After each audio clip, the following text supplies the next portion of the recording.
Hello everyone, this is Jed Schlackman. In this video I'll be speaking about the topic of resilience, adaptation, and what you can look at sort of as a paradox in health that has to do with how we respond to stresses. There's a word, hormesis, which refers to how biological organisms or beings do adapt to certain levels of stress in their environment in a way that's actually beneficial, that supports their well-being or resilience. So this is a topic that we can look at a little more closely to understand how important it is and how it impacts many things that we're doing in our life, including various healthcare interventions or self-care practices. The idea here is that stress is not inherently good or bad, not inherently beneficial or harmful.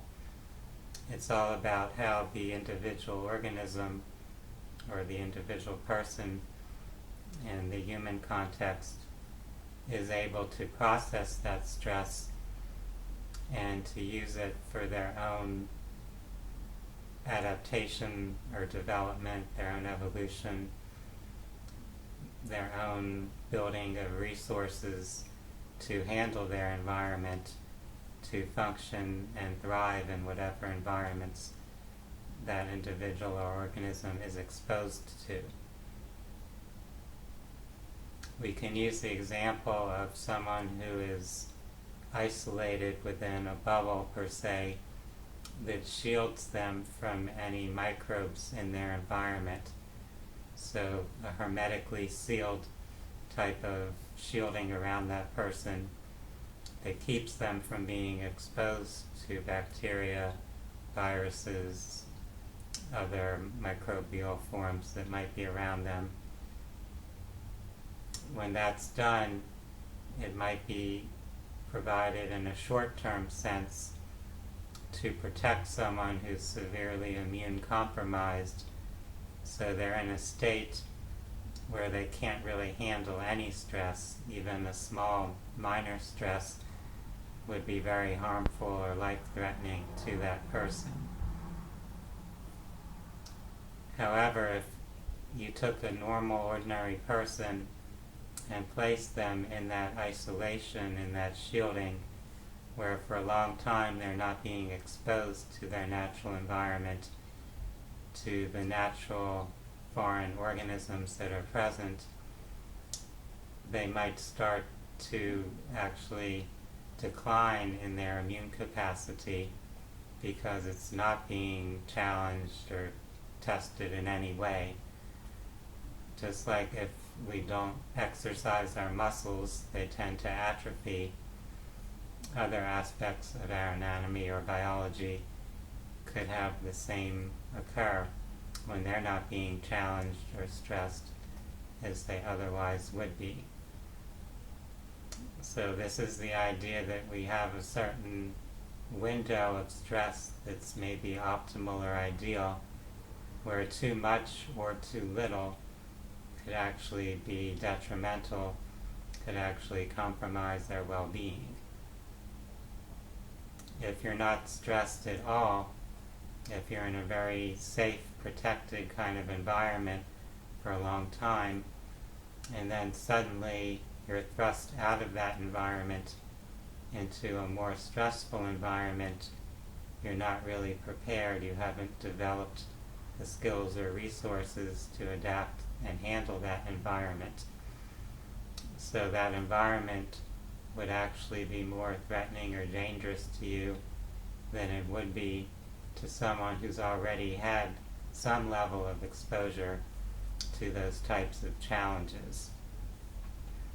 You could think of people's reactions to various drugs, whether it's recreational drugs or medications, where if someone is suddenly given a high dose of something, it could be very toxic to them and they might have an extreme reaction to that, it could be very harmful or injurious because they weren't in any way adapted or prepared for that.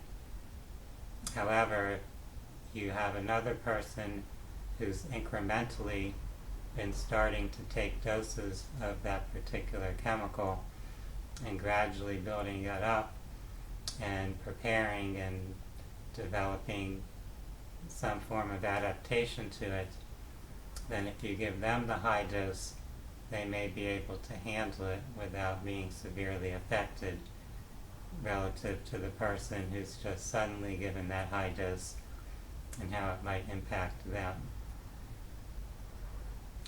We can consider this with many different forms of treatments, where if you're given a high dose of something that you're not adapted to, it could be extremely stressful and create a negative outcome or negative impact, while a very small dose of something could actually trigger some reaction or adaptation in your body that generates a healing response that, in a sense, triggers your body to rebalance or regulate itself or heal itself in some manner.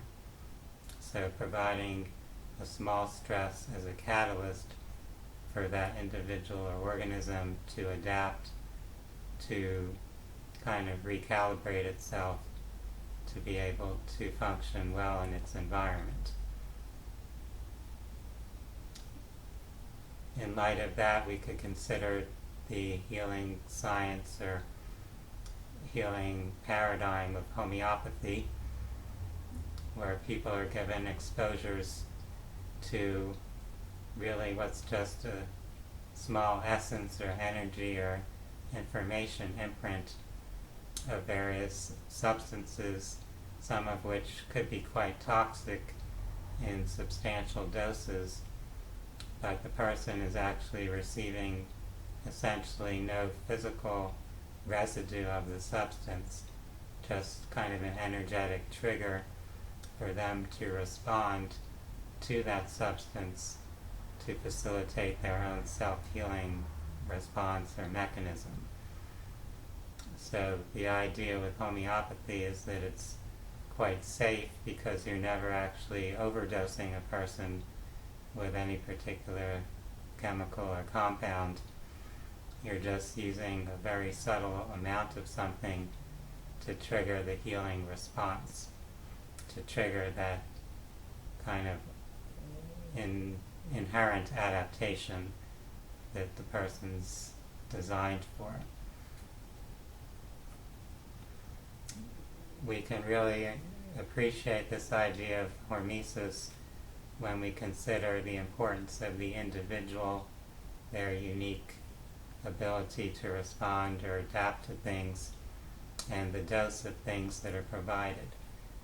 So with any input, whether it's some natural substance or herb or some pharmaceutical chemical, when you're giving that to a person, different people are going to respond differently because they're not all ready to adapt to that input, whether it's something nourishing or stressful, whatever it might be.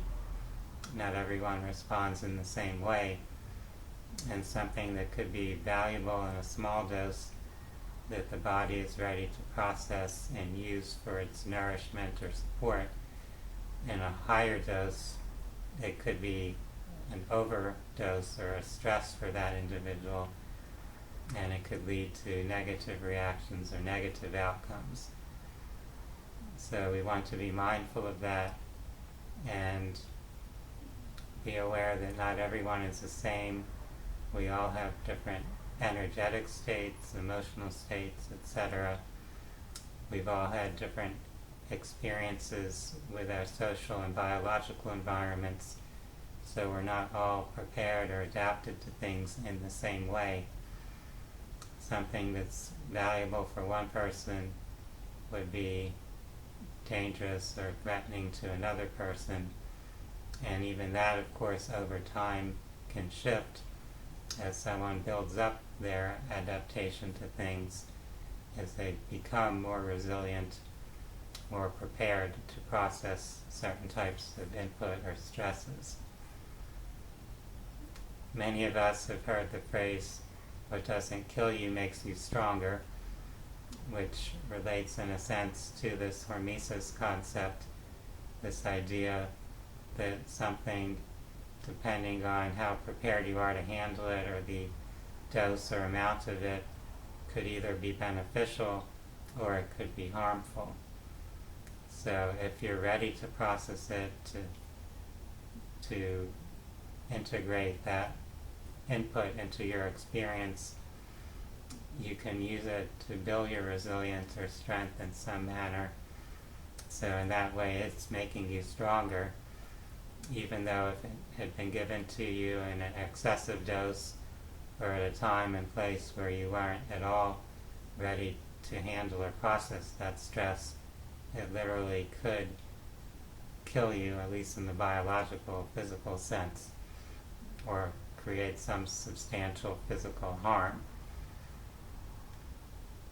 So always be aware of that when you're exploring healing practices and protocols and considering whether something might be beneficial for you or it might be negative or harmful for you, in particular at a given point in time. Since things are always changing over time, something that you could have handled at one time you might not be able to handle at another time, or vice versa. One way to consider this, or kind of screen for it, is to do energetic testing.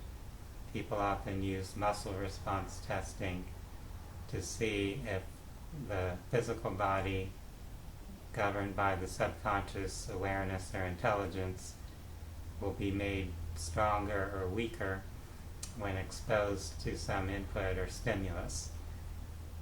So if something is harmful or dangerous to you or would weaken you, then the muscle test would tend to show that you're weakened when you respond.